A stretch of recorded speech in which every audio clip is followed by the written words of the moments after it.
Confirm कर दें कि आवाज क्लियर आ रही है मेरी।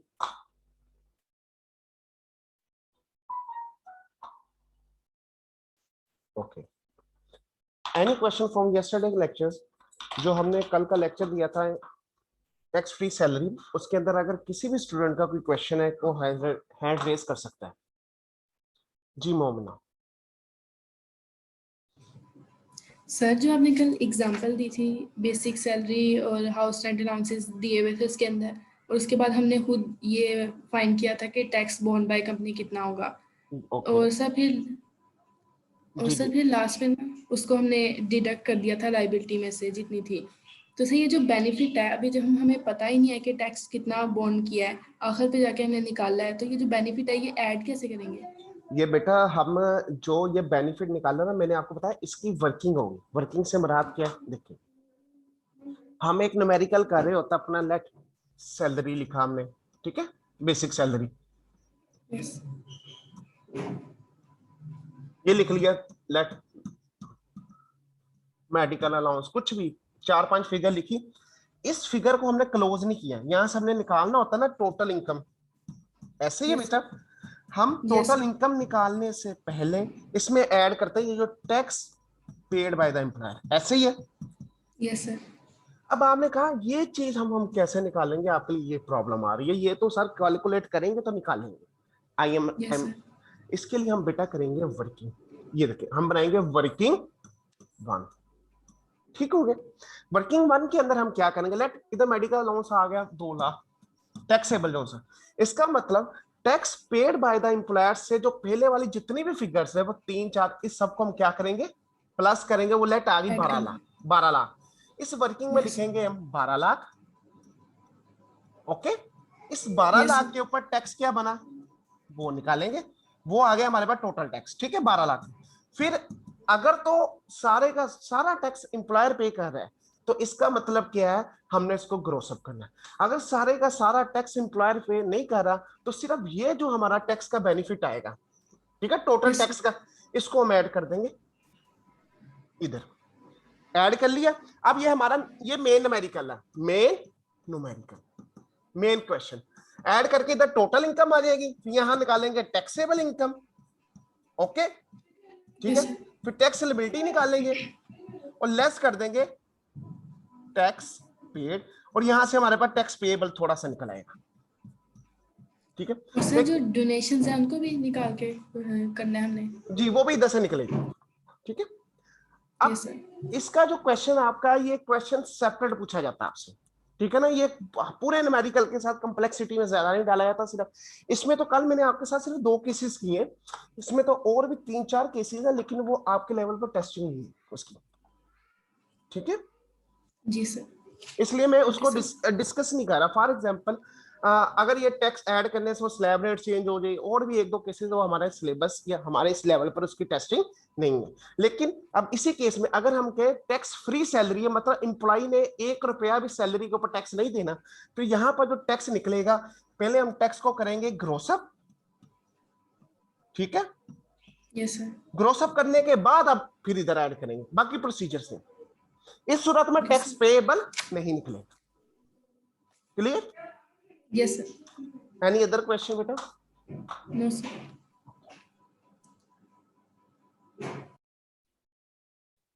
जी रेयान।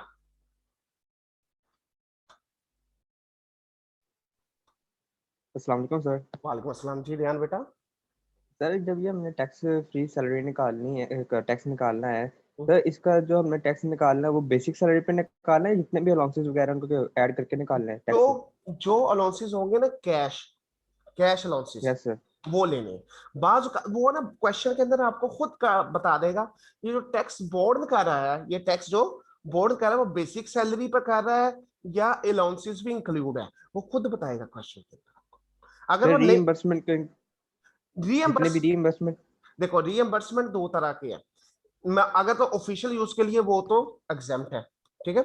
लेकिन अगर हमारे यस सर। पर्सनल यूज के लिए वो टैक्सेबल है तो उसके मुतालिक वो बताएगा, रीइंबर्समेंट पर्पस के अंदर ही आ जाता है, ठीक है, पर्सनल यूज के अंदर। तो वो यस बताएगा सर। ये जो उसने टैक्स बॉन्ड करना है क्वेश्चन के अंदर, बेसिक सैलरी के ऊपर है या नंबर 1 बेसिक सैलरी के ऊपर है या अलाउंसेस के ऊपर भी वो पे कर रहा है।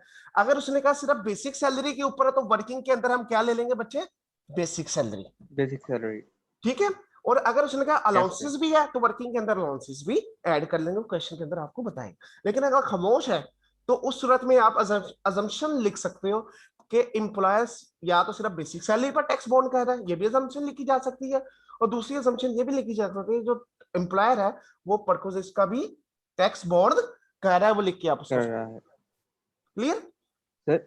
Yes sir. सर जो कन्वेंस और अकोमोडेशन है सर, उनको तो नहीं ऐड करना ना हमने फिर? नहीं नहीं, उसको ऐड नहीं करना सर और कल मेरा एक और क्वेश्चन था सर, जो टैक्स डिडक्टेड एट सोर्स होता है जी सर, जी। कई क्वेश्चन में लिखा आता है tax deducted under section 149, sir वो भी सेक्शन था? वो जो अंडर सेक्शन 149 है ना, ये सिलेबस में नहीं है आपके। यस। ये जो मैंने याद है आपको कहा था, गवर्नमेंट ने एम्प्लॉयर की ड्यूटी लगा दी कि उसने एम्प्लॉय को अगर उसकी इनकम टैक्सेबल है तो टैक्स काट के पेमेंट करनी है, याद आया। ये जो यस ड्यूटी यस सर। लगी है ये अंडर सेक्शन 149 लगी है, इसको कहते हैं अंडर सेक्शन 149। उसमें और भी डिटेल है, मतलब सिर्फ इतना समय आपको बता रहा हूँ ताकि आप उसको अंडरस्टैंड कर सकें। Yes sir.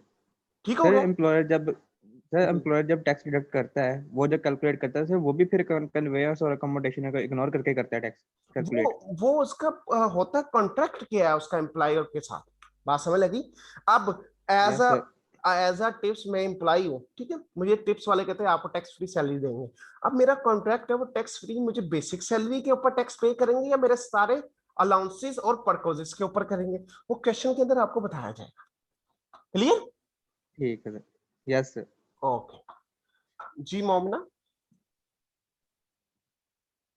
सर ये जो फर्स्ट एग्जांपल है इसके अंदर तो ऐसा कुछ नहीं बताया हुआ, लेकिन उसने ऐड किया अलाउंसेस को, हाउस रेंट अलाउंसेस को भी, और जो कन्वेंस है उसको भी। मैंने आपको ये अर्ज की है, जब उसने कुछ नहीं बताया होगा तो उस सूरत में आप अपनी अजम्पशन लिख के उसके साथ कर सकते हो। बात क्लियर हुई। Okay sir. अगर यस वो अब वो क्वेश्चन, एक मिनट में उस क्वेश्चन पे जाता हूँ, अभी बच्चे बाद में कीजिएगा।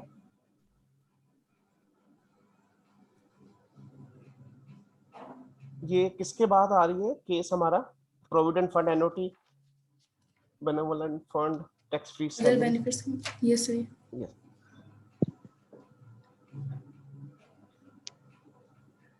अब जब लिखा हो ना tax is to be borne by the company, tax is to be to be borne bond by the company, उसने कोई नहीं दी, तो इधर हम आमतौर पर अज्यूम ये करेंगे जो भी एम्प्लॉयर की तरफ से सैलरी बनेगी, जो भी एम्प्लॉयर की तरफ से उसको सैलरी सैलरी। बनेगी उसके ऊपर वो टैक्स बोर्न करेगा। Okay sir. ठीक है। बाज औकात किसी क्वेश्चन में ये भी कह सकता है tax is borne by the company only on basic salary, फिर हमने क्या लेना है, सिर्फ बेसिक सैलरी। Basic salary. बात करें, लेकिन मोस्ट यस। अप्रोप्रिएट अजम्पशन ये, आप इसको ये भी ले सकते हो इसने सिर्फ बेसिक सैलरी पर देना है, अजम्पशन ली जा सकती है, लेकिन मोस्ट अप्रोप्रिएट अजम्पशन ये है जब उसने कुछ ना बताया तो हमने कहना जो भी एम्प्लॉयर से एम्प्लॉय को सैलरी मिलनी है ना, जो भी, उस सारे का टैक्स कौन पे करेगा, employer. Clear. Okay. Yes sir. Any question. No sir. जी रियान आपका क्वेश्चन है बच्चे। सर जब जब नया assumption कौन सी ज्यादा बेहतर रहेगी, जिसमें अलाउंसेस वगैरह भी सारे ऐड कर लें हम? हाँ, अगर उसने कहा taxes to be borne by the company, फिर तो यही है ना, टू बी टैक्स जितना भी है किसने देना है, कंपनी ने, तो इसका मतलब है क्या, यस सर। अप्रोप्रिएट अजम्पशन बनी, जो भी पर्पज, जो भी सैलरी कंपनी एम्प्लॉय को दे रही है उस पर टैक्स कौन पे करेगी, कंपनी, तो इसका मतलब कंपनी। उसको अलाउंसेस को ऐड करना मोस्ट अप्रोप्रिएट अजम्पशन है, और 90% ऐसे ही करना पड़ेगा। क्लियर। ठीक है सर। Yes sir. और किसी का कोई क्वेश्चन यहाँ पर। ओके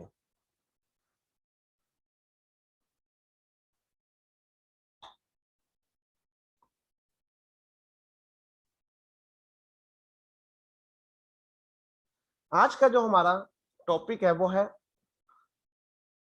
एम्प्लॉय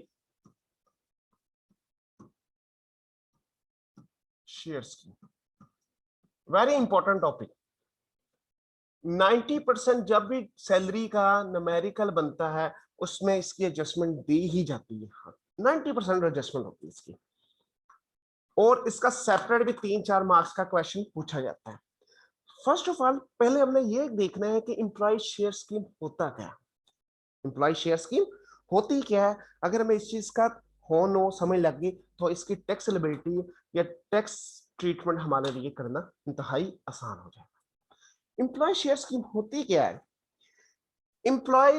एम्प्लॉयर जोन सा है अपने एम्प्लॉयज को अपने कंपनीज के शेयर्स इशू करता है। एम्प्लॉयज को क्या इशू करता है? शेयर्स। अब क्वेश्चन अराइज हुआ, सर एम्प्लॉयर ने एम्प्लॉय को शेयर ऑफर करने की क्या जरूरत थी? अगर एम्प्लॉय को शेयर कंपनी के चाहिए ही थे, वो स्टॉक एक्सचेंज पर जाता और जाके कंपनी के शेयर खरीद लेता अपना, कोई मसला ही नहीं था। लेकिन यहाँ एम्प्लॉयर ने एम्प्लॉय को शेयर्स क्यों दे रहा है या क्यों ऑफर कर रहा है? क्या ऑफर मार्केट रेट पर कर रहा है? किस चीज की वजह से ऑफर कर रहा है? अब इसकी डिस्कशन हम करते हैं। अब एम्प्लॉयर ने एम्प्लॉय को शेयर्स इशू किए, उसकी रीजन ये थी शेयर्स इशू करने की, क्योंकि जब एम्प्लॉयज के पास कंपनी के अपनी ही कंपनी के शेयर्स होंगे तो एम्प्लॉय के पास एक कौन सा एटीट्यूड आएगा? उसका एटीट्यूड ये होगा कि वो जिस कंपनी के अंदर वर्क कर रहा है उसका वो कुछ परसेंटेज का मालिक भी है, मतलब उसके उसके कंपनी के अंदर शेयर्स भी है, उसका हिस्सा भी है, उसका ओनर भी है कुछ पार्ट का। जब ये फीलिंग आएगी तो अपने वर्क को मोर इंटेग्रिटी के साथ वो परफॉर्म करेगा। ये वो मकसद है जिस मकसद के लिए एम्प्लॉयर एम्प्लॉय को शेयर्स ऑफर करता है, ताकि एम्प्लॉय उस शेयर को परचेज करे और परचेज करके जो उसकी परफॉर्मेंस है, परफॉर्मेंस के अंदर उसको इस चीज की फीलिंग है, उसकी इस मोटिवेशन हो कि वो जो कंपनी है उस कंपनी के अंदर भी उसका कुछ ना कुछ शेयर है, कुछ ना कुछ हिस्सा है। अब क्वेश्चन अराइज हुआ, एम्प्लॉयर को ही एम्प्लॉय को शेयर ऑफर करने की क्या जरूरत है? वो तो अगर यही चीज फील करवानी हो एम्प्लॉयर के, स्टॉक एक्सचेंज पर जाओ, स्टॉक एक्सचेंज से जाके मेरी कंपनी के शेयर खरीद लो, तो वो शेयर खरीद लेगा, मालिक बन जाएगा, उसका ओनर बन जाएगा कुछ पार्ट का, 100% ओनर नहीं, जितने शेयर्स खरीदे उस पार्ट का ओनर बन। अब एम्प्लॉय इस चीज को एक्सरसाइज नहीं करते क्योंकि मार्केट के अंदर उसकी फेयर मार्केट वैल्यू ज्यादा होती है या उनके पास कोई कैश की अवेलेबिलिटी नहीं होती, तो जिसकी वजह से एम्प्लॉय इस ऑप्शन को एक्सरसाइज नहीं करते कि वो मार्केट से जाए शेयर खरीद ले। एम्प्लॉयज को मोटिवेट करने के लिए कि वो शेयर्स परचेज करे, कंपनी के शेयर्स परचेज करे, वो क्या करता है? एम्प्लॉयर एम्प्लॉय को शेयर स्कीम ऑप्शन देता है जो कि या तो फ्री ऑफ कॉस्ट ऑफर की जाती है, फ्री ऑफ कॉस्ट मतलब एम्प्लॉयर एम्प्लॉय को फ्री ऑफ कॉस्ट अपनी कंपनी के 500, 1000, 10,000 जो भी शेयर्स दिए जाते हैं या किसी प्राइस पर दिए जाते हैं, किसी प्राइस पर दिए जाते हैं। अब क्वेश्चन अराइज हुआ, अगर ये किसी प्राइस पर दे रहा है तो अल्टीमेटली अगर हमने एम्प्लॉयज को मोटिवेट करना है कि शेयर्स खरीद लो, तो उसके लिए क्या होगा? ये जो प्राइस है, ये प्राइस क्या होगी हमारी? लेस देन मार्केट होगी। लेस देन क्या होगी? मार्केट। मार्केट से मुराद उसकी fair value, fair market value. अगर हम एम्प्लॉय को शेयर फेयर मार्केट वैल्यू से लेस पर सेल करें तो फिर एम्प्लॉयज के लिए मोटिवेशन होगी कि वो शेयर्स को परचेज करें और उस शेयर्स को परचेज करके अपने पास रख ले, क्योंकि एम्प्लॉय को पता है अगर मैं आगे शेयर परचेज कर लेता हूँ, मैं भी 6 माह बाद 8 माह बाद मैं सेल भी करूंगा तो मार्केट में इसकी फेयर वैल्यू ज्यादा है, तो वो फेयर वैल्यू ज्यादा पर सेल हो जाएगा, मुझे प्रॉफिट आएगा। और एम्प्लॉयर का एम्प्लॉय को कम रेट या फ्री पर देने का सिर्फ मकसद ये है कि एम्प्लॉय के अंदर ओनरशिप वाली एक मोटिवेशन है, एक सेटिस्फेक्शन है। अब यहां तक किसी बच्चे को कोई क्वेश्चन है तो हैंड रेज करें, नहीं तो हम आगे चलते हैं।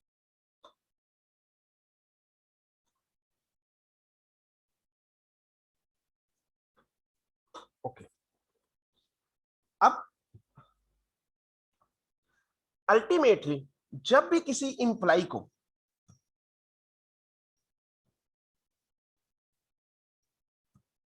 शेयर्स मिलेंगे, वो शेयर्स उसको मार्केट वैल्यू से कम पर मिलेंगे, मार्केट वैल्यू से लेस में मिलेंगे या हम ये कि उसको फ्री मिलेंगे, तो क्या इस ट्रांजैक्शन के अंदर एम्प्लॉय का बेनिफिट नहीं हुआ? एक वो चीज जो उस कंपनी के शेयर मार्केट में 100 रुपए के मिल रहे हैं या 50 रुपए के मिल रहे हैं, वो एम्प्लॉयर ने एम्प्लॉय को 20 या 30 रुपए में दे दिया, तो अल्टीमेटली जो फेयर मार्केट वैल्यू और जो वैल्यू पेड हुई है, इसका डिफरेंस एक किस्म का एम्प्लॉय का बेनिफिट नहीं बन गया? अगर ये अमाउंट जो लेस पे हुई है, ये लेस पेमेंट जो सी है, या नो पेमेंट, लेस पेमेंट मतलब जो कम पे की है, या जो पे ही नहीं की फ्री मिल गई, या फ्री वाली, ये दोनों क्या है? इंप्लॉय के बेनिफिट है और ये टैक्सेबल इनकम में ऐड होने चाहिए। ये जो बेनिफिट इंप्लॉय ने इंप्लॉयर से लिए है, ये बेनिफिट टैक्सेबल इनकम में ऐड होना चाहिए। अब इसकी टैक्स ट्रीटमेंट करने से पहले थोड़ा सा इसका सीक्वेंस समझते हैं कि शेयर्स कैसे ऑफर किए जाते हैं या क्या उसका सीक्वेंस बनता है। लेट एबीसी एक कंपनी है,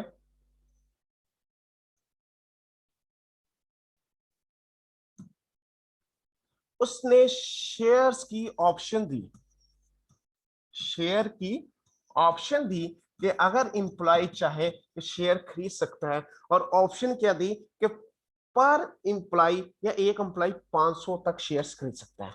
लेट उसने ये ऑप्शन दी है 1 जुलाई 2020, और उसने कहा ये जो शेयर्स खरीद सकता है, ये ऑप्शन एक्सरसाइज होगी 1 जैन 2021। मतलब जिसने भी इस शेयर्स की ऑप्शन को लेना है, उसको 1 जनवरी 2021 को शेयर्स मिल जाएंगे, जो भी रेट होगा।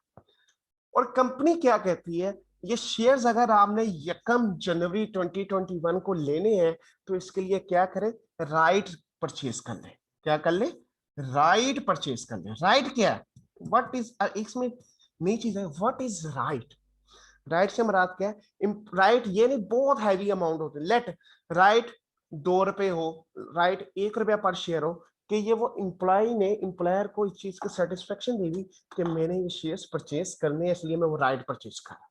वो राइट फ्री भी हो सकता है, फ्री ऑफ कॉस्ट, मतलब उसके ऊपर कोई कॉस्ट ना हो, फ्री ऑफ कॉस्ट राइट ले ले। या number 2, free of cost right कैसे लिया जाएगा? वो कंपनी को कोई ना कोई फॉर्म सबमिशन करके अपनी एक वो जो उसकी एक्सेप्टेंस है उसको शो करेगा, या वो राइट के अगेंस्ट कोई ना कोई पेमेंट करेगा, अगेंस्ट पेमेंट। ये जो राइट के अगेंस्ट पेमेंट है ना, ये इस चीज की पेमेंट है कि मैं 1 जनवरी 2020 को जब शेयर्स इशू किए जाएंगे, तो मैं वो शेयर्स परचेज करूंगा। यहां तक कोई क्वेश्चन किसी भी बच्चे का? यहां तक मैं शेयर परचेज करूंगा। अब जब भाई 1 जैन 2021, उस वक्त इंप्लॉय के बाद, क्योंकि इंप्लॉय ने राइट परचेज किया हुआ है, तो क्या होगा? इंप्लॉय को कहा जाएगा कि शेयर परचेज करो। लेट एक इंप्लॉय ए है, ये इंप्लॉय बी है, दोनों ने ऑप्शन परचेज किया। इंप्लॉय बी के पास पैसे थे और इंप्लॉय बी ने ये शेयर परचेज कर लिए, शेयर परचेज कर लिए। किस रेट पर? जो भी इंप्लॉयर ने इसको ऑफर किया था और वो रेट मार्केट से कम था, उस रेट के ऊपर इंप्लॉय ने ये शेयर परचेज कर लिया। जो इंप्लॉयर ए था, उसके पास आ गई कैश डिफिकल्टीज। लेट उसके पास क्या आ गई? Cash difficulties. जब कैश डिफिकल्टी आई, तो क्या हुआ? वो शेयर परचेज करने के लिए अवेलेबल नहीं था कैश। उसने क्या किया? एक एम्प्लॉय था मिस्टर सी, उसने कहा यार मैं तो शेयर्स नहीं खरीद सकता, मैं शेयर्स नहीं खरीद सकता, तुम शेयर खरीद लो, ये जो राइट है शेयर का, ये शेयर का राइट तुम ले लो और तुम उस राइट के बेस पर शेयर खरीदो। मतलब एक ऑप्शन क्या, वो शेयर परचेज कर देता है, दूसरा ऑप्शन क्या है? वो share purchase do not purchase share क्यों नहीं परचेज करता? क्योंकि उसके पास में भी कोई अदर रीजन या कैश डिफिकल्टी थी और उसने ये परचेज नहीं किए, और ये जो राइट था उसने राइट किसी थर्ड पर्सन को सेल कर दिया जो कि इंप्लाई था। थर्ड पर्सन से मेरा इंप्लाई कोई और इंप्लाई सी, इसको सेल कर दिया। अब क्वेश्चन अराइज हुआ, अब देखिए A option B option, right लिया, राइट एक्सरसाइज करके शेयर परचेज कर लिया, तो क्या हुआ यहां पर भी, क्योंकि ये प्राइस क्या है मार्केट से कम, यहां पर भी उसको क्या हुआ बेनिफिट हुआ। बेनिफिट क्या हुआ एम्प्लॉय को, उसने कम रेट पर, कम रेट के ऊपर शेयर्स परचेज कर लिए। और जहां पर उसने शेयर तो परचेज नहीं किए लेकिन वो राइट जो उसने लिया था वो बेच दिया, अगर तो वो राइट उसने सेम प्राइस पर बेचा, मतलब जिस पर खरीदा था उसी पर बेचा, तो फिर तो नो प्रॉफिट नो गेन। लेकिन अगर उसने राइट कम लेके ज्यादा पर सेल कर दिया तो यहां पर भी क्या आ गया बेनिफिट आ गया, यहां पर भी क्या आ गया बेनिफिट। और ये भी बेनिफिट दोनों क्या है इंप्लाई क्या है, ये दोनों के दोनों बेनिफिट क्या हो गए टैक्सेबल बेनिफिट। अब क्वेश्चन क्या राइज हुआ, जो एम्प्लॉय शेयर स्कीम है ये वो स्कीम है जिसके तहत एम्प्लॉयर एम्प्लॉय को शेयर्स देता है एट लोअर रेट, और उस लोअर रेट की वजह से, lower rate as compare to what, lower rate as sorry बेटा, lower rate as compare to market fair market value of the share, तो जो वो बेनिफिट उससे अर्न करेगा वो बेनिफिट टैक्सेबल इनकम में ऐड किया जाएगा। नंबर वन, इसका मतलब बेनिफिट कहां से एक होगा शेयर परचेज करने से, शेयर परचेज करने से बेनिफिट होगा नंबर वन। नंबर टू कहां से बेनिफिट होगा, अगर उसके पास कोई राइट था और उस राइट को उसने सेल कर दिया, मतलब राइट के बेस पर शेयर परचेज नहीं की है, उसने उसको सेल कर दी। अगर राइट के बेस पर वो शेयर परचेज करता तो भी शेयर परचेज का बेनिफिट बन जाएगा। ये दो ऑप्शन था। अब एक छोटा सा न्यूमेरिकल हम करते हैं।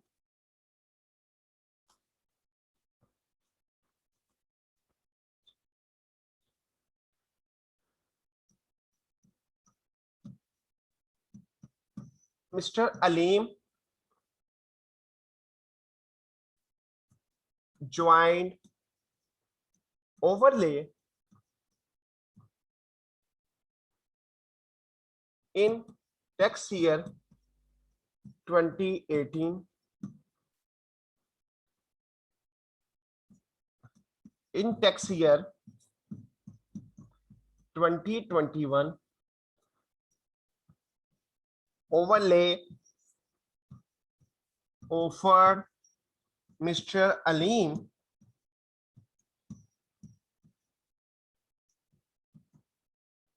to purchase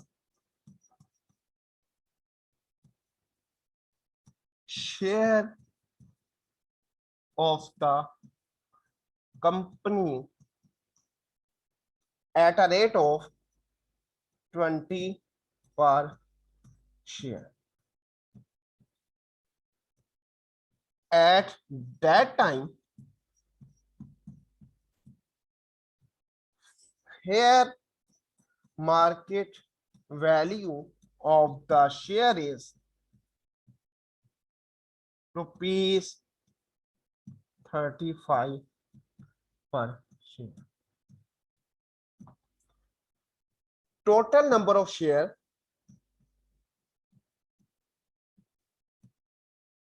offered to Mr. Aleem is 500. मतलब ओवरले ने मिस्टर अलीम को 500 शेयर परचेज करने का ऑप्शन दिया कि वो शेयर 20 रुपए पर शेयर के हिसाब से खरीद ले, और उस टाइम उसकी मार्केट वैल्यू क्या थी 35 पर शेयर। और mister Aleem accepted the offer and purchase the shares। एक बड़ी इंपॉर्टेंट चीज, अगर उसने उस ऑफर को एक्सेप्ट किया और परचेज किया फिर ही बेनिफिट होगा। अगर उसने उस ऑप्शन को एक्सरसाइज ही नहीं किया, उसने शेयर्स ही नहीं खरीदे, उसने राइट ही नहीं खरीदा, फिर एम्प्लॉय का कोई बेनिफिट नहीं है, क्योंकि एम्प्लॉय की प्रॉपर्टी ही नहीं है। अब what will be the taxable gain to be added in income from salary. अगर देखा जाए इस क्वेश्चन के अंदर उसने कितने शेयर परचेज किए, उसकी जो फेयर मार्केट वैल्यू थी, ये हम लिखेंगे fair market value of 500 shares. अब ये फेयर मार्केट वैल्यू किस डेट की लेनी है? जिस डेट को हमारे पास शेयर्स मिले, जिस डेट को शेयर मिले, date on which shares are transfer. Let एक इससे पहले जो मैं एग्जांपल कर रहा था, इससे ऊपर वाली जिसके अंदर मैंने कहा था यकम जुलाई को राइट का ऑप्शन मिला और शेयर मिले थे यकम जनवरी को, मतलब उस क्वेश्चन के अंदर हमारे पास दो डेट थी, एक यकम जुलाई और एक यकम जनवरी। शेयर्स एक्चुअली हमें मिले यकम जनवरी को, तो ये जो फेयर मार्केट वैल्यू है 500 से, ये किस दिन की लेनी है? उस दिन की लेनी है जिस दिन शेयर्स हमें मिले। इसका मतलब क्वेश्चन के अंदर फेयर मार्केट वैल्यू 3-4 डेट की डिफरेंट दी जा सकती है। टैक्स ईयर 2019 की, जिस दिन उन्होंने ऑफर की उस दिन की, ईयर एंड की, लेकिन हमने फेयर मार्केट वैल्यू किस डेट की लेनी है? जिस डेट वो शेयर ट्रांसफर हुए, जो कि इस केस में अज्यूम करते हैं एट द रेट ऑफ 35 तक। इसका मतलब fair market value 500 shares multiply 35, वो कितना है? 17,500 less amount paid, less amount paid by the employ. वो क्या आया? 500 multiply by 20, that is 10,000 rupees. तो हमारा जो बेनिफिट क्या हुआ वो हुआ 7,500 का। ये वो बेनिफिट है जो हम टैक्सेबल इनकम में ऐड करें। Any question up to here? जी शमस।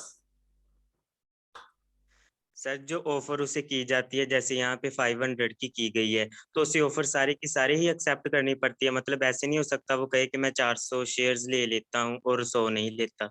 ऐसा भी हो सकता है वो 100 शेयर्स की ऑफर जो से किसी और को एक्सरसाइज करने की इजाजत देते। बात क्लियर? यस। यहां तक बात क्लियर है आपकी? Any question up to here? अब थोड़ा सा इसी न्यूमेरिकल को सेम रखते हुए हमें इसमें एक एडिशनल चीज और ऐड करते हैं। मिस्टर न्यूमेरिकल सारा डाटा सेम है, अब इसमें मिस्टर अलीम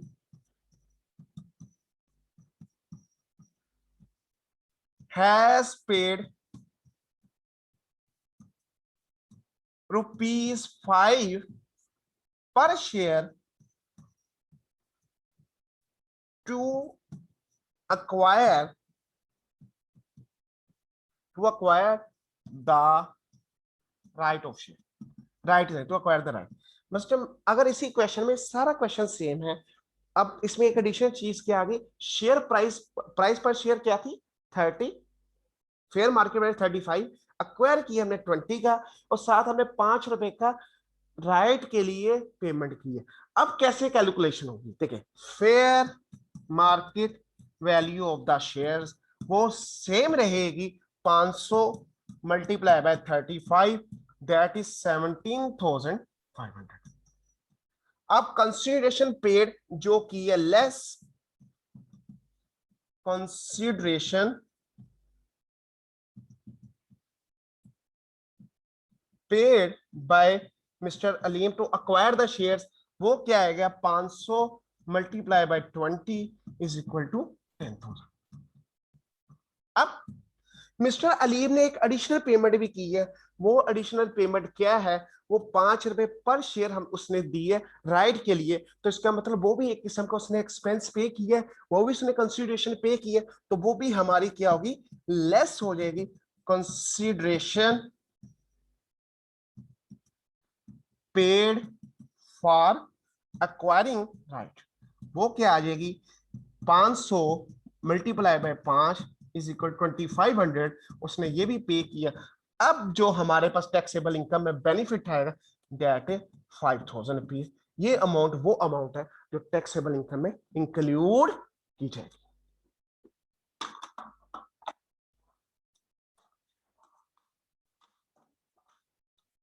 ये शेयर्स जिस टैक्स ईयर में मिलेंगे ये उसी टैक्स ईयर में हमारे क्या होंगे, इंक्लूडेड, टैक्सेबल सैलरी में इंक्लूड होंगे जिस टैक्स ईयर में हमें मिलेंगे। Any question up to here?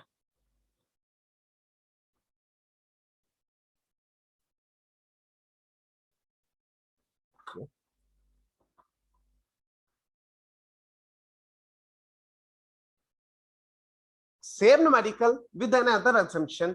वो क्या था कि उसने पीछे हमने कहा था उसने एक्सरसाइज की ऑफर, ठीक है। अब इस क्वेश्चन में क्या करते हैं, mister Aleem do not exercise the offer and sold the, ये third case, sold the right to mister Shahzeb at rupees, दो ऑप्शन लेंगे, एक क्या है 5 रुपए ऑप्शन लेंगे और सेकंड ऑप्शन क्या है 10 रुपए, 12 रुपए लगा। मतलब मिस्टर अलीम ने इस ऑप्शन को एक्सरसाइज नहीं किया, उसने शेयर्स नहीं परचेज की। हाँ, उसको जो राइट मिला था जिसके अगेंस्ट उसने 5 रुपए दिए थे, उसने वो राइट मिस्टर शाहजेब को बेच दिया कि वो मिस्टर शाहजेब उसके अगेंस्ट शेयर खरीद ले। वो राइट कितने में बेचा? ऑप्शन 1 किया 5 रुपए में, ऑप्शन 2 क्या है 12 रुपए। जब उसने शेयर्स लिए ही नहीं तो शेयर्स की फेयर मार्केट वैल्यू नहीं आएगी। यहां पर क्या आएगा, हम कहेंगे राइट सोल्ड। कंसीडरेशन रिसीव क्या है, राइट जो सोल्ड किया मिस्टर किसको, शाहजेब को। ऑप्शन 1 क्या है 5 रुपए, इसका मतलब 500 मल्टीप्लाई बाय 5, वो कितना आ गया 2500, less amount paid for acquisition of right, वो भी कितना आ गया 500 मल्टीप्लाई बाय 5, वो भी आ गया 2500। इसका मतलब क्या हुआ, no benefit no loss, nothing will be added in taxable income. लेकिन अगर इसी का सेकंड केस करें हम, सेकंड केस में क्या होगा, हमने राइट सोल्ड कितने किया 12 रुपए का, इसका मतलब कंसीडरेशन रिसीव कितनी 500 मल्टीप्लाई बाय 12, तो बच्चे वो हमारे पास आ गई 6000।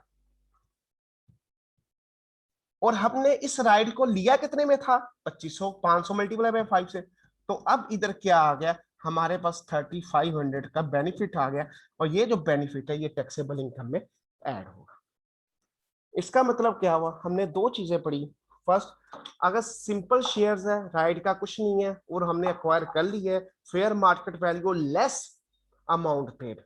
लेकिन अगर हमने कोई राइट के लिए भी अमाउंट पे की है तो क्या आएगा, fair market value less amount paid by shares less amount paid bye right. ये एक के दो ऑप्शन। दूसरा क्या था, राइट था हमारे पास, हमने शेयर्स एक्सरसाइज नहीं किए, हमने राइट ही सोल्ड आउट कर दिया। अगर राइट सेम रेट पर सोल्ड आउट किया है इसका मतलब नो प्रॉफिट नो लॉस, और अगर राइट हमने ज्यादा रेट पर सेल कर दिए तो हमारे पास क्या आ गया, प्रॉफिट और लॉस आ गया। अब हम चलते हैं इससे नेक्स्ट केस के ऊपर। फिर क्वेश्चन मेन वाला सेम है और ऑप्शन डी आप करते हैं, mister Aleem accepted the offer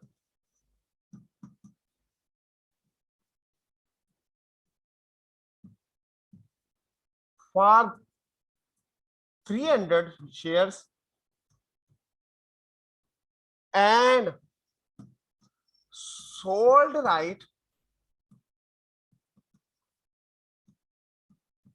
for 200 share to Mr. Moise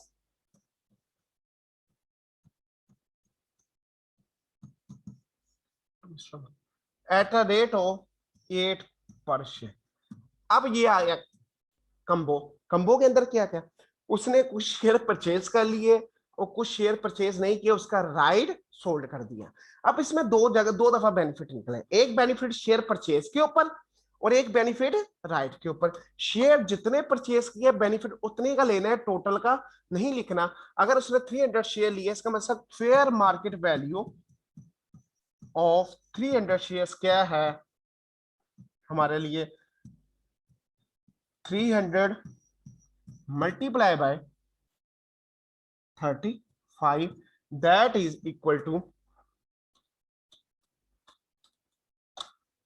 10,500 less consideration paid, जो उसने एम्प्लॉय ने पे की है। कंसिडरेशन पेड वो क्या आ गया, 300 सॉरी 20 मल्टीप्लाई बाय 300, वो हमारे पास आ गया 6,000 लेस ये जो 300 शेयर्स के अगेंस्ट हमने राइट इशू पे किया, वो राइट भी आएगा, वो राइट फॉर 300 शेयर्स। ये 500 शेयर्स का नहीं आना, क्योंकि 300 परचेस किया तो राइट 300 का इधर चलेगा, 200 का सेपरेट हो जाएगा। राइट फॉर 300 शेयर्स वो क्या बन जाएगा, 300 मल्टीप्लाई बाय 5, ये आ गया हमारे पास 1500। तो बेटा ये बन गई हमारे पास 10,500 माइनस 7,500, तो ये बन गया 3,000 इनकम फ्रॉम सैलरी बेनिफिट आ गया हमारे पास। और ये तो आ गया जो शेयर्स एक्वायर किए हैं, और मतलब ये दो हिस्सों में था, एक शेयर्स एक्वायर कर लिए, एक राइट सेल किए। ये आ गया शेयर्स एक्वायर से प्रॉफिट। जो राइट सेल किया मिस्टर शाहजेब को 8 रुपए का, हम लिखे right consideration receive for right sold 200 multiply by 8 is equal to 1600 less consideration paid by employ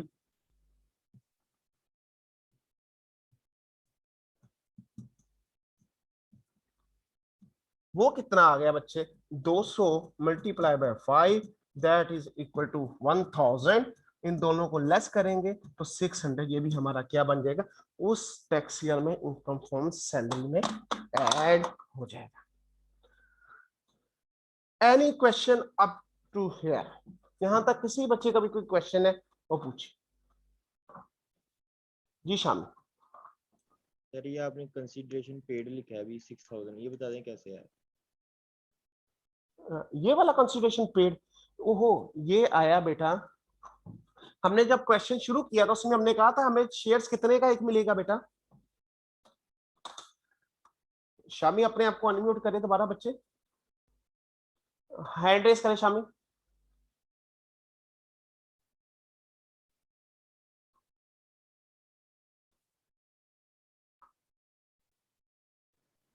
जी शामी, हमने जब क्वेश्चन शुरू किया था हमने ये शेयर्स कितने की परचेज की ऑप्शन थी हमें? सर 35 पर शेयर। 35 की तो उसकी फेयर मार्केट वैल्यू थी। हमें एम्प्लॉयर ने कितने में बेचने की ऑफर दी थी? एम्प्लॉयर ने जी सर 8 रुपए। आपने क्वेश्चन लेट ज्वाइन किया? No sir. सबसे पहले केस पे चलते हैं। ये याद आया, ये केस सबसे पहला जिसमें फेयर मार्क 500 रुपए 20 किया था, ये वो क्वेश्चन जिस क्वेश्चन के अंदर उसने कहा था 20 रुपए में मुझसे शेयर ले लो। ठीक है ठीक। ये वो अमाउंट है जो कंसिडरेशन पे कर रहा है कौन, एम्प्लॉयर को। हम बात करें इसका मतलब 300 शेयर थे, 300 मल्टीप्लाई बाय 20 का हमें एक मिला, वो आ गया 6,000। ठीक हो गया। ये वो है जो हमने पे किया एम्प्लॉयर को शेयर्स लेने के लिए, ये भी पे किया है एम्प्लॉयर को, लेकिन इसकी फेयर मार्केट वैल्यू कितनी थी, 10,500, तो रिमेनिंग 3,000 हमारा बेनिफिट हो गया। क्लियर?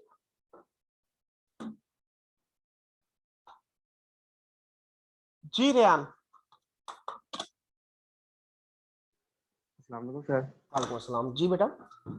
सर जो एम्प्लॉय जब राइट परचेज करता है तो क्या वो ये राइट वापस कर सकता है कंपनी को या नहीं?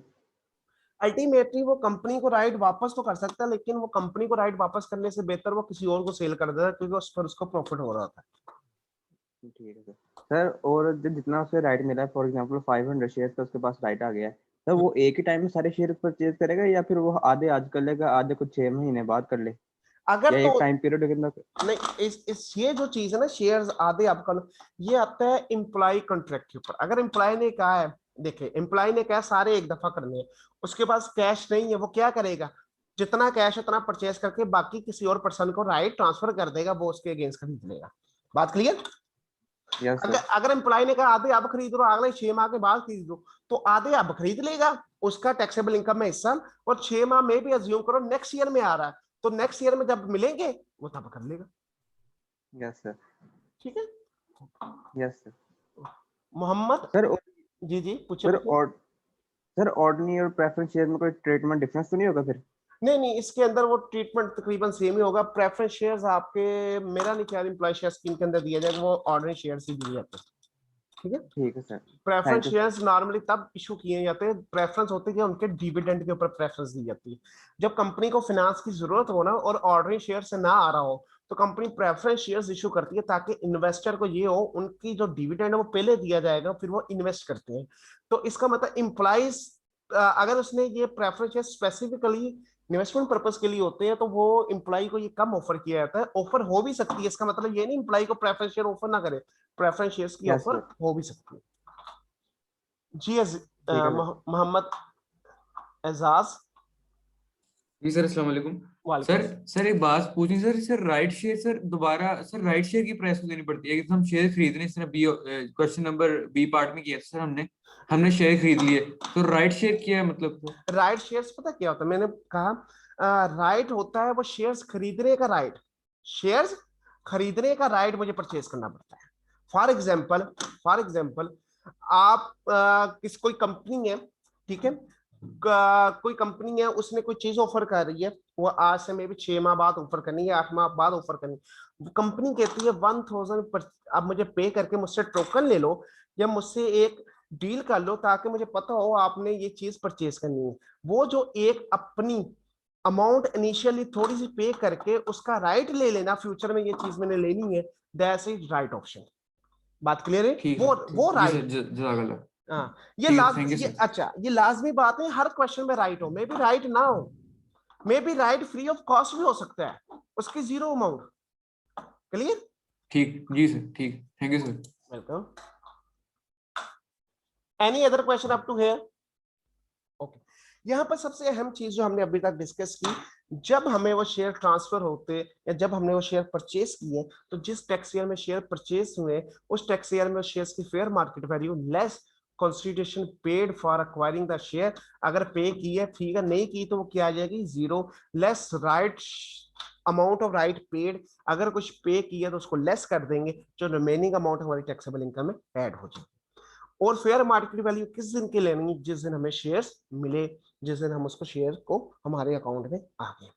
नंबर 2, अगर वो शेयर्स परचेज नहीं करता, उसने राइट परचेज किया है और राइट को सोल्ड आउट करता है, तो राइट को सोल्ड आउट लेस उसने जो उसकी अमाउंट पे किया, उससे जो बेनिफिट हो गया वो भी उसकी टैक्सेबल इनकम में ऐड होगा। अब इससे नेक्स्ट चलते हैं।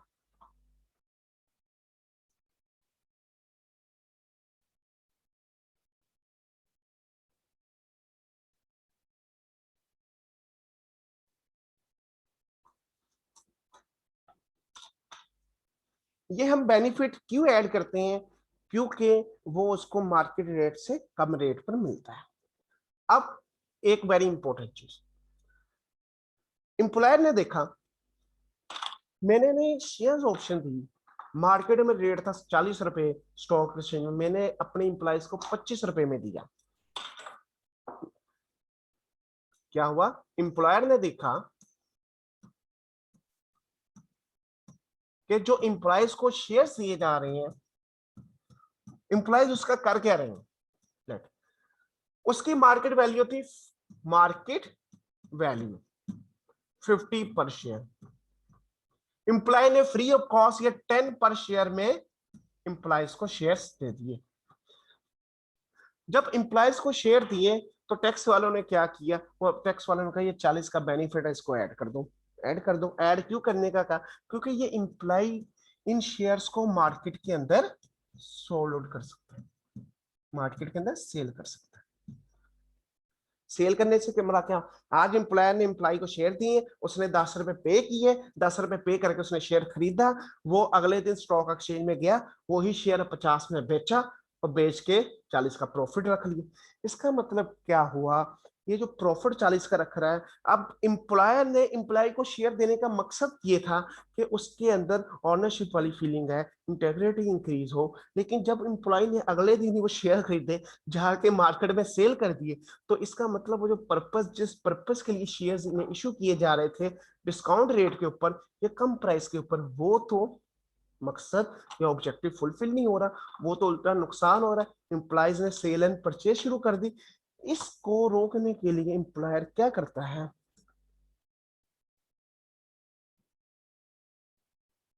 एम्प्लॉयर रिस्ट्रिक्शन लगा देता है। क्या लगा देता है, रेस्ट्रिक्शन। रिस्ट्रिक्शन लगा देता है कि 2 इयर्स तक आप ये शेयर सेल आउट नहीं कर सकते। 2 इयर्स तक आप ये शेयर सोल्ड आउट नहीं कर सकते। अब जब रिस्ट्रिक्शन लगी तो एक किस्म का वो एम्प्लॉय 2 साल के लिए उसके ऊपर क्या हो गया, वो इन शेयर्स को बेच मार्केट में नहीं सकता। तो टैक्स वालों ने कहा, बेशक अब इस यहां पर एक वेरी इंपॉर्टेंट थिंग जरा ध्यान से सुनिएगा। अब एम्प्लॉय ने शेयर लिए वही एम्प्लॉयर से, वो उसको मिले हैं बेटा लेट यकम जैन 2019 और 2 सालों की रिस्ट्रिक्शन है, 2 ईयर रिस्ट्रिक्शंस। इसका मतलब क्या हुआ, ये जो यकम जुलाई 2019 को उसको शेयर मिले हैं, ये शेयर टैक्स वाले क्या कहते हैं, टैक्स वाले कहते हैं वो इन शेयर को ओपन मार्केट में सेल नहीं कर सकता। अगर ओपन मार्केट में शेयर सेल नहीं हो सकते तो अभी तक ये उसका बेनिफिट नहीं है। बेनिफिट क्यों नहीं है, क्योंकि एक किस्म के उसके अकाउंट में शेयर ट्रांसफर हो गए, लेकिन उस शेयर से कोई बेनिफिट अपना नहीं ले सकता, उसको मार्केट में सेल आउट नहीं कर सकता। तो टैक्स वालों ने क्या कहा, अगर तो रिस्ट्रिक्शन लगी हुई है, अगर तो रिस्ट्रिक्शन लगी हुई है, तो जब तक वो रिस्ट्रिक्शन लगी हुई है तब तक nothing will be added in taxable income under the head income from salary. मतलब जब तक रिस्ट्रिक्शंस है, रिस्ट्रिक्शन लगी हुई है, तब तक वो शेयर्स जो मार्केट के अंदर सेल नहीं कर सकता और nothing will be added in taxable income under the head income from salary. अब जो पीछे हमने जितने भी केस पढ़े, केस सारे वही रहे, लेकिन अब प्रॉब्लम क्या आ गई, प्रॉब्लम ये आ गई जब ये आफ्टर 2 इयर्स, वहां क्या था, वहां अगर रिस्ट्रिक्शन नहीं थी, हमें यकम जनवरी 2019 को मिला था, तो ये यकम जनवरी 2019 टैक्स ईयर 2019 बनता है, टैक्स ईयर 2019 बनता है। तो हमने इसकी फेयर मार्केट वैल्यू ली, फेयर मार्केट वैल्यू ली किस डेट की, यकम जनवरी की, इसी डेट की लेस की कंसिडरेशन, और बाकी को ये टैक्सेबल इनकम में ऐड कर दिया अगर रिस्ट्रिक्शन नहीं थी।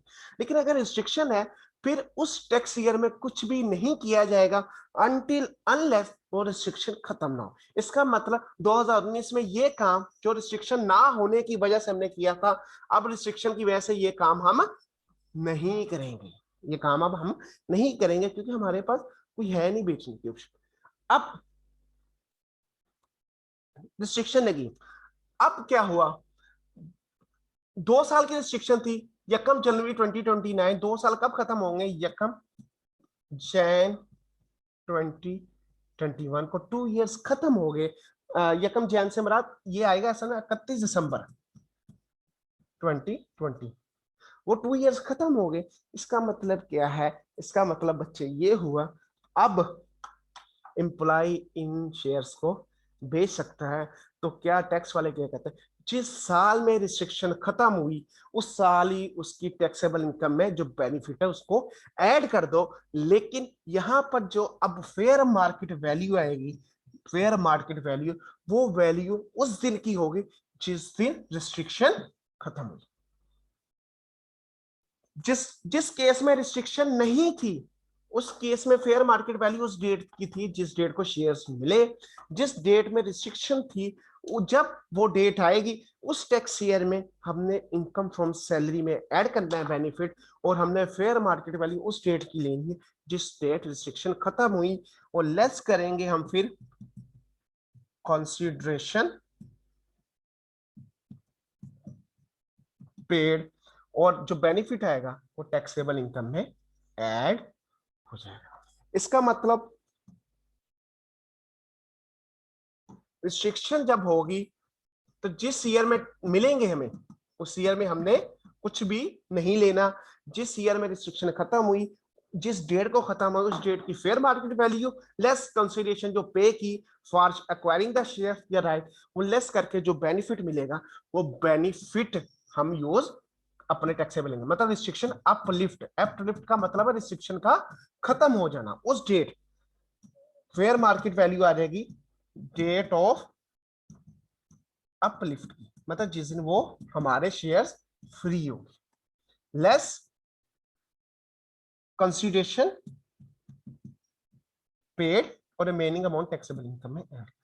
अब ये तो था रिस्ट्रिक्शन के ऊपर नॉर्मल, लेकिन अभी तक देखिए हमने जितने भी शेयर्स की टैक्सेबल इनकम में ऐड किए वो शेयर्स मिलने पर किए, वो शेयर्स हमें मिले, कंपनी कम रेट पर मिले, हमने टैक्सेबल इनकम में ऐड कर दिया। रिस्ट्रिक्शन लगी थी, ऐड नहीं किया, रिस्ट्रिक्शन खत्म हुई, हमने बेनिफिट जो उसकी फेयर मार्केट वैल्यू और हमारी कंसीडरेशन पेड का था हमने इसमें ऐड कर लिया। अभी तक जितना भी पढ़ा वेरी इंपॉर्टेंट थिंग, अभी तक हमने शेयर्स की सेल की बात नहीं की, सेल्स ऑफ शेयर की बात नहीं की, सिर्फ हमें जो शेयर्स मिले उसको हमने डील किया। जो सेल्स ऑफ शेयर्स है ये इसके ऊपर जो प्रॉफिट होता है बेटा वो एम्प्लॉय शेयर स्कीम के अंदर नहीं आता, प्रॉफिट फ्रॉम सेल्स के अंदर ये क्या है हमारा कैपिटल गेन है।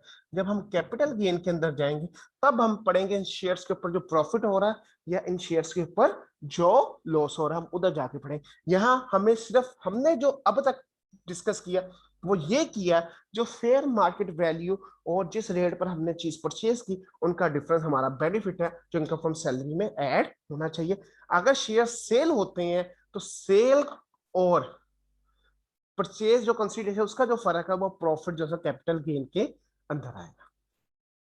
इसमें एक लाख चीज, एक एम्प्लॉय ने क्या किया उसके ऊपर रिस्ट्रिक्शन थी, सिर्फ एक सूरत में हमने अभी मैंने डिस्कस किया जो सेल ऑफ कैपिटल गेन है, सेल से जो प्रॉफिट आएगा वो प्रॉफिट जाएगा कैपिटल गेन में जो हम नेक्स्ट जाके पढ़ेंगे। सिर्फ एक सेल ऐसी है जिसमें से जो प्रॉफिट आता है वो प्रॉफिट एम्प्लॉय शेयर स्कीम का प्रॉफिट समझा जाता है और उसको इनकम फ्रॉम सैलरी में ऐड किया जाता है। वो कौन सा प्रॉफिट है? अगर रिस्ट्रिक्शन के ऊपर एम्प्लॉय ने जबरदस्ती किसी तरीके से शेयर को सोल्ड आउट कर दिया तो उस सूरत में जो शेयर प्राइस कंसीडरेशन रिसीव्ड आएगी, consideration received less consideration paid जो हमने अमाउंट पे की है, इन दोनों का जो डिफरेंट होगा ये जो फर्क आएगा ये वाला प्रॉफिट, ये प्रॉफिट हमारा जाएगा इनकम फ्रॉम सैलरी में सिर्फ यहां पर। लेकिन अदर नॉर्मल हम कोई सेल करते हैं शेयर्स को और उस शेयर्स का जो प्रॉफिट निकलेगा वो कैपिटल गेन में जाके हम पढ़ेंगे।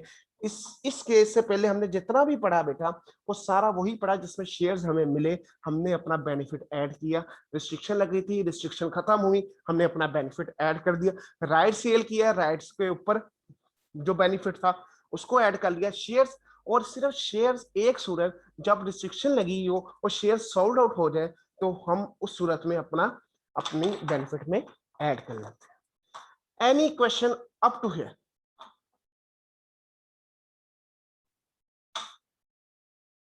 जी मोहम्मद अरसलान। अस्सलाम वालेकुम सर। वालेकुम अस्सलाम। सर ये लास्ट हमने कहा है कि रिस्ट्रिक्शन में भी हम सेल कर रहे हैं किसी तरीके से सेल कर दिया। अब आपका क्वेश्चन सर रिस्ट्रिक्शन लगी तो सेल कैसे कर दिया? ऐसे ही है जी सर। तो वो फिर पिछले जो हमने जो रिस्ट्रिक्शन की बेस पे उन्होंने वो रूल्स बनाए हैं तो फिर वो भी अप्लाई नहीं होने चाहिए? नहीं, मैं आपको बताता हूं जो रिस्ट्रिक्शंस थी उसमें लेकिन किसी भी तरीके से उन शेयर्स को सोल्ड आउट कर दिया ना अगर 100 लोड कर दिया। अब देखिए जब रिस्ट्रिक्शन लगी हुई थी तो हमने पीछे कोई भी चीज अपनी टैक्सेबल इनकम में ऐड नहीं की। जी सर। एक मिनट बेटा, सिर्फ एक minute.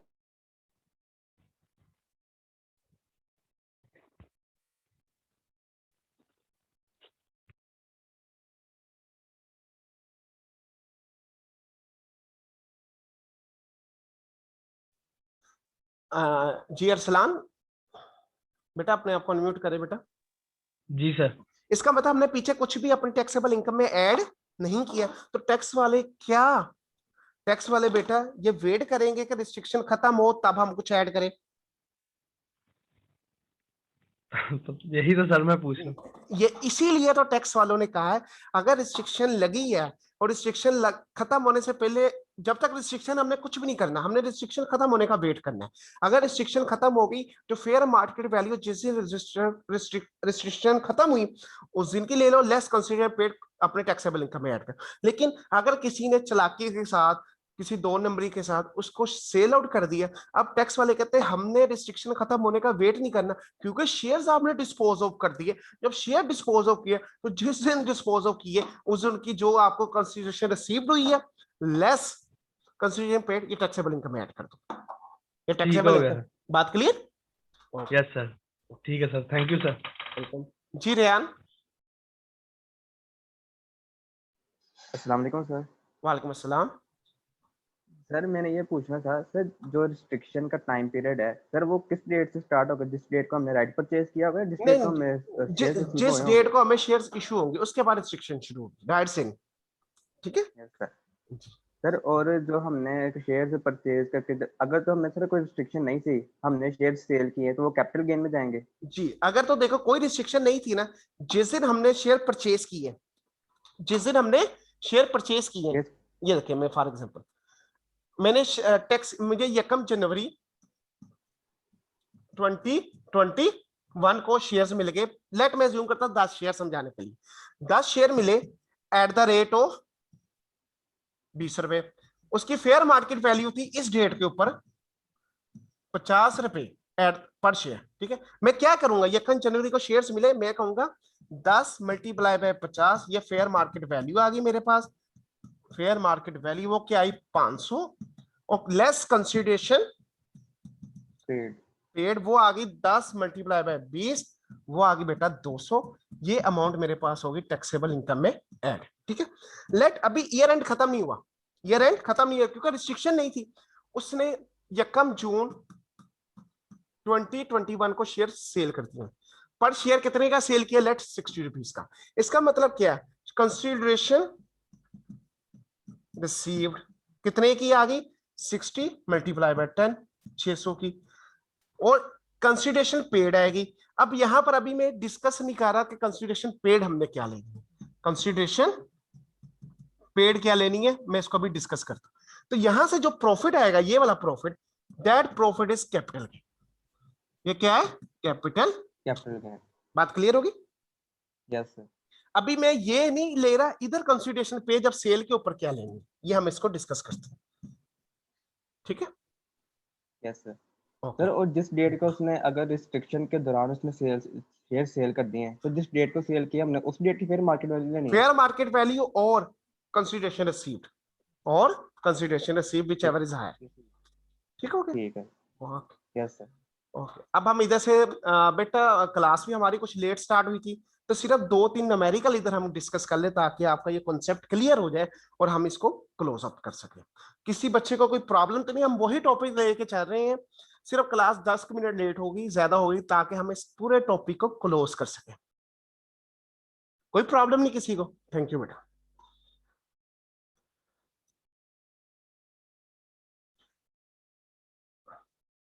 Employee share scheme means an agreement or arrangement under which a company issues share to the following person: employee of the company, employee of an associated company, a trustee of this. Where the company implement employee share scheme, it provide as benefit to its employee, which may deal with as follow: the value of any right or option to acquire the share. ये देखिए हमने जो right की बात की थी, number 1, the right or option may be given to an employee without receiving any amount for it, or company may receive some amount in addition to the consideration received against the share. ये just एक दफा पढ़ना है, नीचे से हम example पढ़ते हैं तो हमारे लिए चीजें क्लियर हो जाए। The amount to be included in salary income of an employ shall be computed has below fair market value of the share at the date of issue. जो हमने कहा डेट ऑफ इशू पर fair market value, ये किस सूरत में है? जब restriction नहीं है, हम फ्री है। लेस क्या करेंगे? Consideration given by the employ for the share और amount paid for the right और ऑप्शन इफ एनी। तो इन सब का जो बेनिफिट होगा ये क्या होगा? टैक्सेबल इनकम में ऐड होगा, जो हमने अभी तक पढ़ा। ये वो पॉइंट था जो मैंने अभी तक कहा, मैंने आपको करवाया नहीं। आपने जब हम अल्टीमेटली देखा जाए, ये थोड़ा सा इसको भी डिस्कस करके साथ ही हम क्लोज करते हैं। अज्यूम करें पहली वाली एग्जांपल जिसके अंदर एम्प्लॉय ने हमें शेयर दिया था, एम्प्लॉयर ने हमें शेयर दिया था 20 पर शेयर और उसकी फेयर मार्केट वैल्यू थी लेट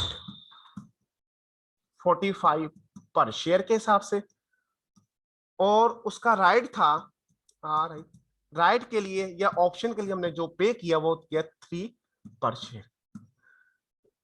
ठीक है, इसका मतलब हमने जो टैक्सेबल इनकम में ऐड किया वो फेयर मार्केट वैल्यू ली 45 less consideration paid for acquiring the share, वो कितना था? 20 लेस राइट के लिए जो पे किया वो कितना था? 3, मतलब टोटल 23 पे कर दिया। तो टैक्सेबल इनकम में क्या अमाउंट आएगी? जो सैलरी में आएगी 45 माइनस 23, ये आ गया 22, ये आ गई सैलरी इनकम। टैक्स वाले कहते हैं जब आपने ये काम कर दिया,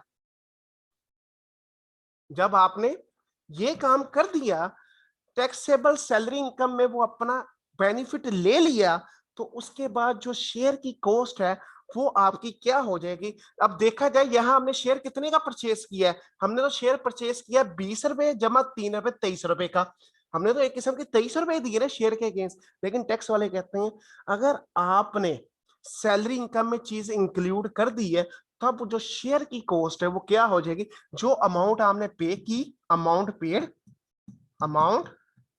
पेड जो के थे शेयर की 20 रुपीज प्लस 3 रुपीज क्या थे? राइट के 23 रुपीज, और इसमें ऐड हो जाएगी वो अमाउंट जो आपने अपनी सैलरी इनकम में ऐड कर लिया, बेनिफिट। वो क्या होगा बेटा? आपका 22 रुपए। मतलब अब आपकी कॉस्ट क्या होगी? 45 रुपीज। इन शॉर्ट, अगर इन अदर वर्ड्स कहूं, ये 45 रुपीज वही है जो जिस दिन हमें शेयर्स मिले उस दिन की फेयर मार्केट वैल्यू एक किस्म की हमारी अब कॉस्ट बन गई जब हमने अपना बेनिफिट को ऐड कर लिया इनकम फ्रॉम सेल। अगर बेनिफिट को ऐड नहीं किया तो फिर नहीं बनेगी।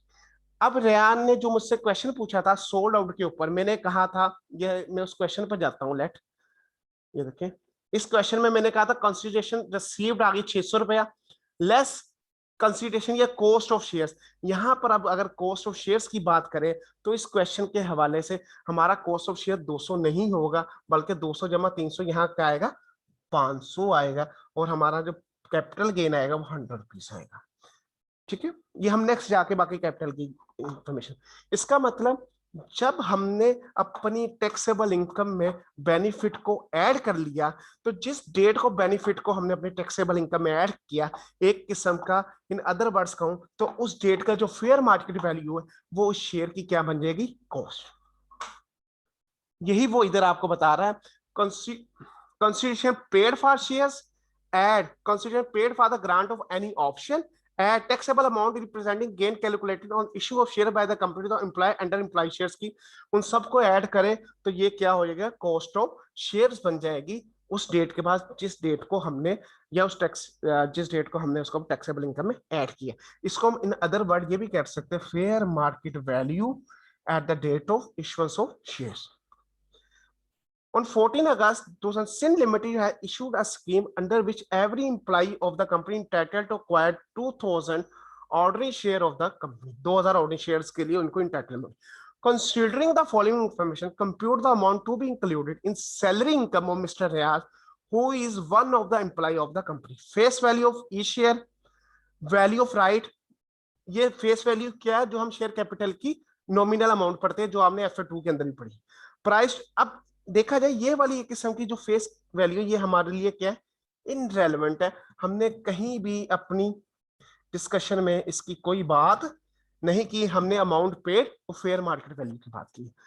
Price to be paid to the company for each share, कितने की शेयर प्राइस है, 20 रुपए की, और market value of the share क्या है, 35 रुपीस की। अब also determine the value of share in the hand of Mr Riyaz assuming that company has not charge any amount for granting the right option to purchase. मतलब अगर grant right जो किया उसके लिए उसने कोई अमाउंट पे नहीं की, तो मैं इधर ही करता हूं, लेट फेयर मार्केट वैल्यू क्या हो जाएगी उस शेयर्स की, fair market value is equal to 35 multiply by 2000।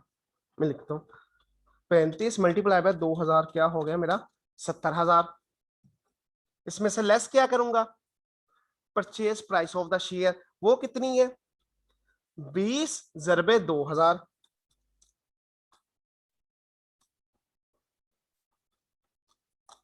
40,000 आ गए। तो इसका मतलब जो मेरा बेनिफिट ऐड होगा वो कितना होगा, 30,000 का। 30,000 का बेनिफिट में टैक्सेबल इनकम में ऐड होगा। ये ऑप्शन ए है। ऑप्शन ए के अंदर वो क्या कह रहा है कि उसने राइट के कोई पैसे नहीं दिए, तो इसका मतलब राइट की कोई अमाउंट नहीं आएगी, ऑप्शन। अब 70,000 में से 40,000 30,000 टैक्सेबल इनकम। लेकिन अगर मैं इसका कहूं, इसकी मुझे बताओ अब इस ट्रांसफर के बाद उसकी कॉस्ट क्या हो जाएगी, तो कॉस्ट वो 70,000 कंसिडरेशन पेड प्लस 30,000 ये मतलब सॉरी 40,000 कंसिडरेशन पेड प्लस 30,000 उसकी अमाउंट जो टैक्सेबल सैलरी में ऐड कर दी है, उन दोनों को प्लस करेंगे 70,000 बन जाएगी। और 70,000 ही उस दिन की उसकी फेयर वैल्यू है, मतलब वही सेम अमाउंट उसकी आ जाएगी, कॉस्ट ऑफ शेयर्स वही बन जाएगी। और सेकंड केस में क्या है, N employ has to pay ₹2 पर share as a price of obtaining the right to purchase the share. एक मिनट बेटा,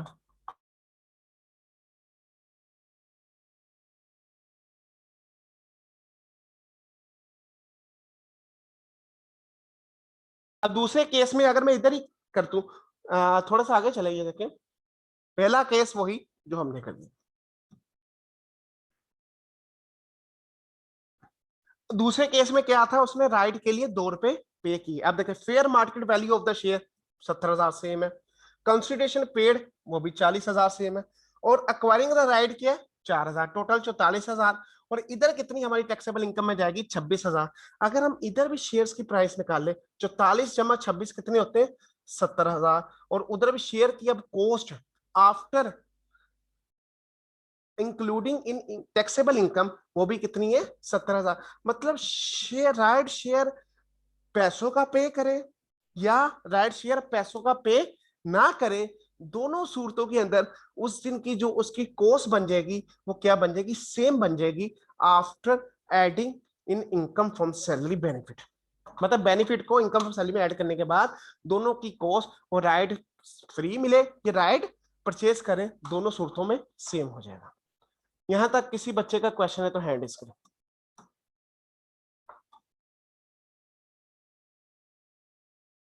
जी बेटा। अस्सलाम वालेकुम सर। वालेकुम अस्सलाम। सर जो हमने पढ़ा है कि रिस्ट्रिक्शन के दौरान अगर डिस्पोज ऑफ कर दें तो उसमें भी हमने कॉस्ट ऑफ शेयर माइनस करनी है जब भी हम गेन देखना है।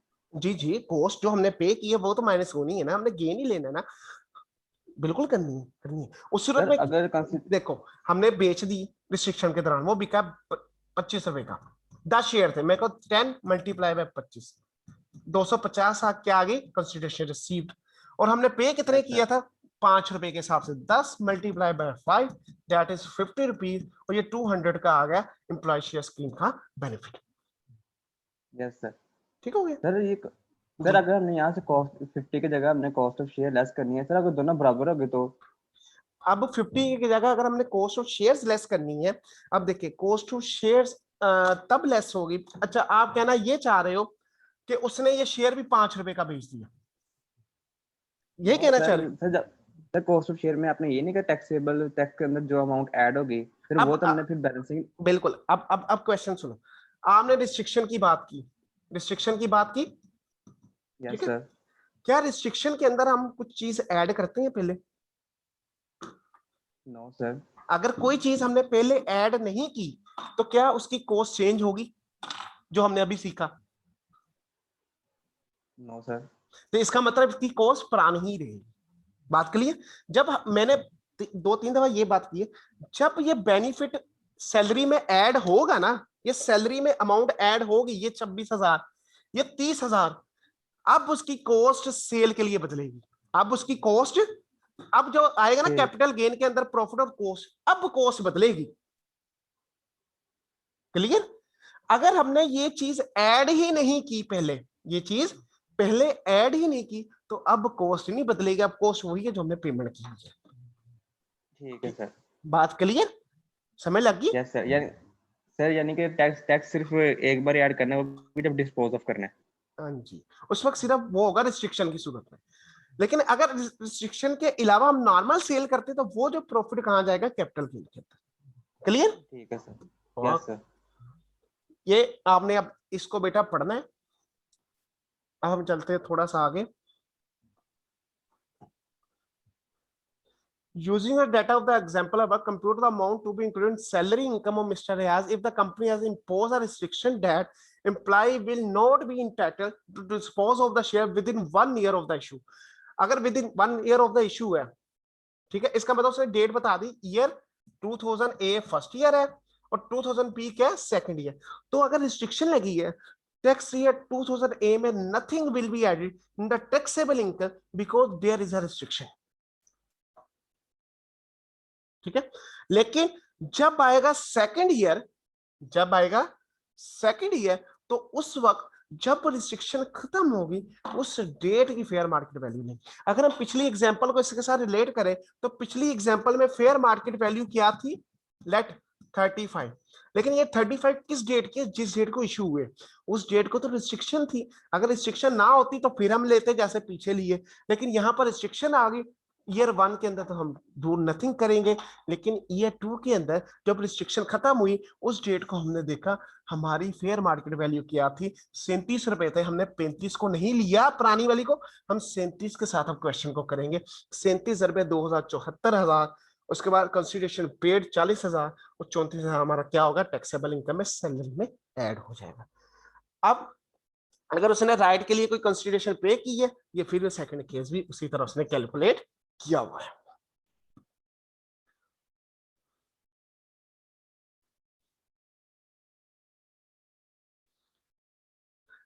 ये उसने बताया where employ instead of training the share against right और option dispose of the right, then वही हमने जो डिस्कस किया था, अगर उसने राइट को डिस्पोज ऑफ कर दिया तो consideration receive less any amount income to acquire the right, इन दोनों का फर्क क्या हो जाएगा? हमारा टैक्सेबल इनकम में ऐड हो जाएगा। नेक्स्ट एक राइट वाला भी क्वेश्चन है। Compute the amount to be included in salary income Mr Riyaz if he instead of exercising his right to purchase, मतलब उसने शेयर को परचेज नहीं किया, sell the right at fair market value, मतलब उसने राइट कितने का सेल कर दिया? 4 रुपए का। Assuming that right is given free of cost, the company has received ₹2 for granting the right. इसका मतलब क्या है? एक राइट की फेयर मार्केट वैल्यू कितने का सोल्ड हुआ? 4 रुपए का। उसकी कॉस्ट कितनी पे की? 2 रुपए की। तो 2 रुपए का क्या आ गया? बेनिफिट जो टैक्सेबल इनकम में ऐड हो जाएगा। लेकिन अगर उसको ये फ्री मिला था तो ये 4 रुपए फ्री मिला था, कॉस्ट आ गई उसकी 0 और बेनिफिट हो गया 4 रुपए का ही, ये 4 रुपए उसके टैक्सेबल इनकम में ऐड हो जाएंगे। अगर नंबर ऑफ शेयर्स उसने नहीं बताए हुए तो ये 2 और 4 पे आएंगे, अगर नंबर ऑफ शेयर्स बताए हुए तो multiply by that number of shares कर देंगे। ये उसने आगे बताया, ये 2000 शेयर्स को लेकर चला, 2000 मल्टीप्लाई बाय 4, 8000 आ गया। Cost incurred for obtaining the right, first case के अंदर फ्री था तो उसने निल ले ली और सारे का सारा टैक्सेबल सैलरी में ऐड हो गया। दूसरे केस में उसने 2 रुपए पर शेयर पे किया था, 4000 उसकी कॉस्ट आ गई और 4000 उसकी टैक्सेबल इनकम में ऐड हो गया। नेक्स्ट, अब आपने बेटा इसके 2-3 क्वेश्चन है जिसके अंदर रिस्ट्रिक्शन लगी हुई। उसने कहा मिस्टर इन क्वेश्चन को, ये आपका लास्ट वाला ये जो क्वेश्चन है ये आपका होमवर्क है।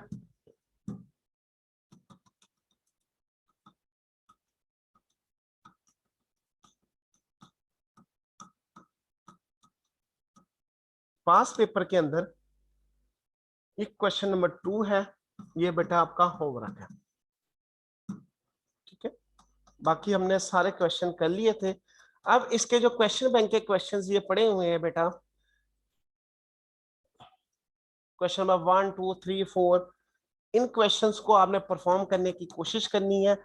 और अगर किसी क्वेश्चन के अंदर आपका प्रॉब्लम आएगा, क्योंकि मैंने आपको जो प्रैक्टिस के लिए क्वेश्चन दिए थे होमवर्क के तौर पर, जो हमने इधर डिस्कस किए थे, उनसे काफी डिफिकल्ट थे।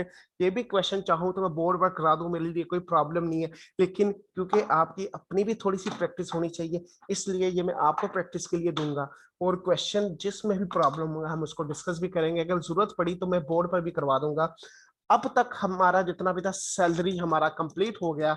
मंडे से हम शुरू करेंगे अपना बच्चे टैक्स क्रेडिट। पहले इस सैलरी के रेलेवेंट क्वेश्चन लूंगा, फिर हम टैक्स क्रेडिट वाला चैप्टर शुरू करेंगे। उसके जो आपको नोट्स है, वो स्लाइड्स है, वो आपके ग्रुप में आज शेयर हो जाएगी। हम मंडे से इंशाल्लाह टैक्स क्रेडिट को शुरू करेंगे और पहले सैलरी का कोई क्वेश्चन लेंगे। अब मुझे बताए सैलरी में कहीं पर किसी को कोई प्रॉब्लम, कोई क्वेश्चन है तो हैंड रेस कर ले, नहीं तो हम अपनी क्लास को कंक्लूड करते हैं।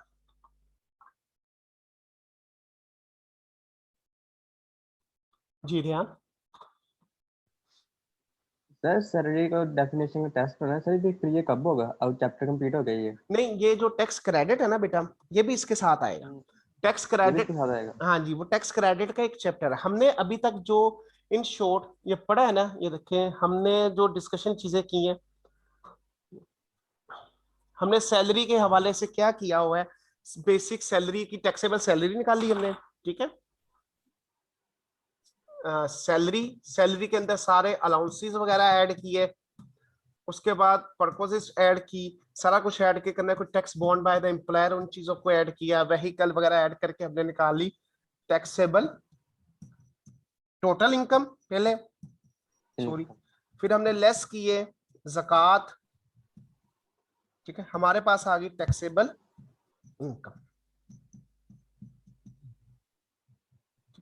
इस टैक्सेबल इनकम में से फिर हमने डायरेक्ट डिडक्शंस जो थी लेस की, हमने डायरेक्ट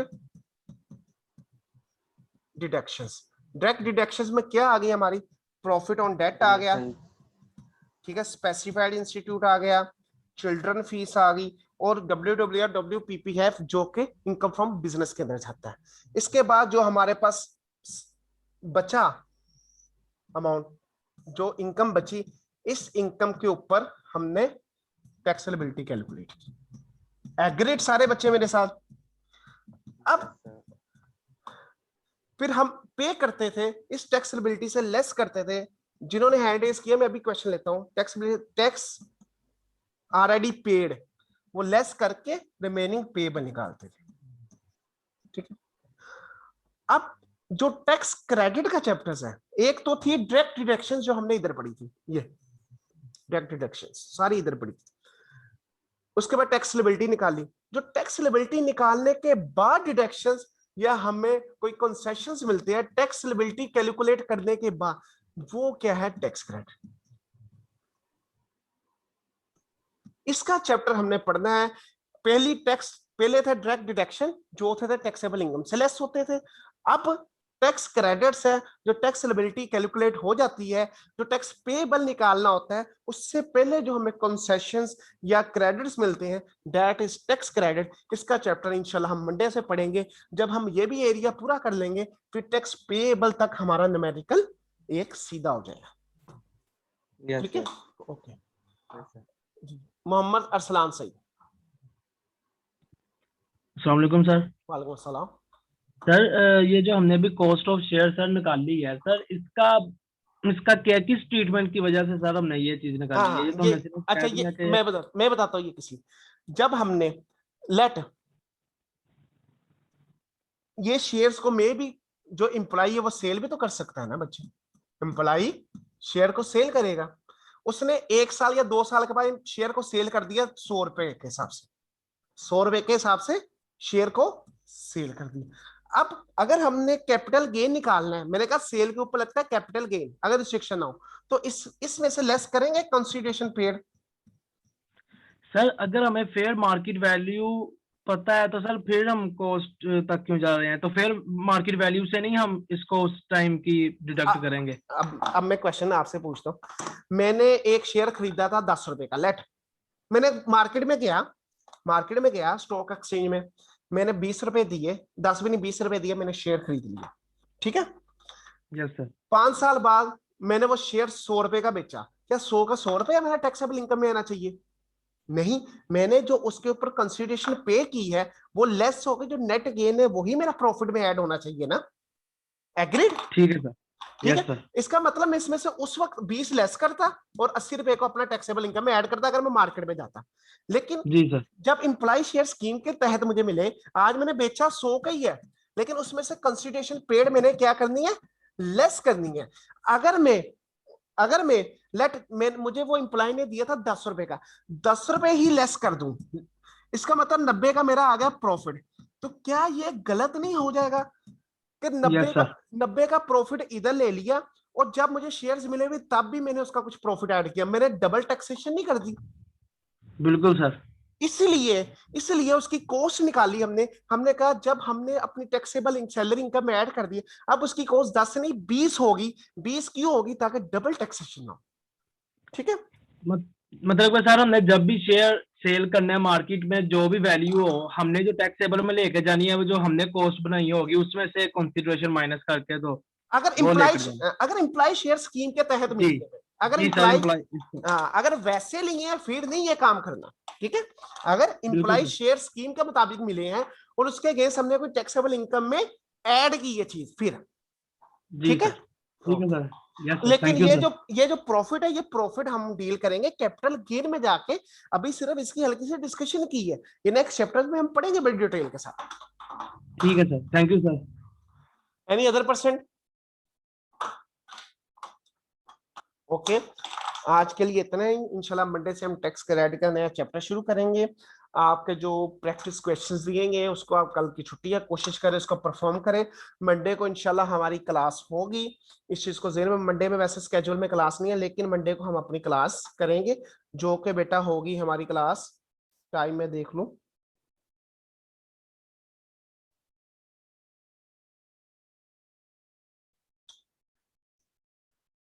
लास्ट टाइम हमने क्लास कितने बजे की थी? कोई बच्चा मुझे बता सकता?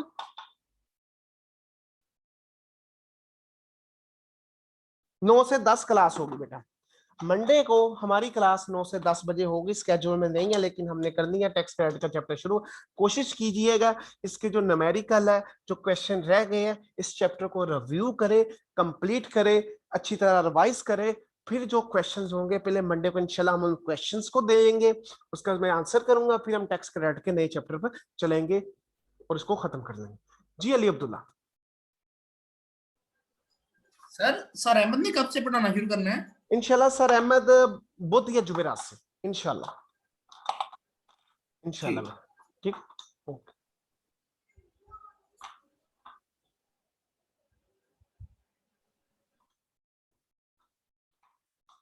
ओके, अल्लाह हाफिज बेटा।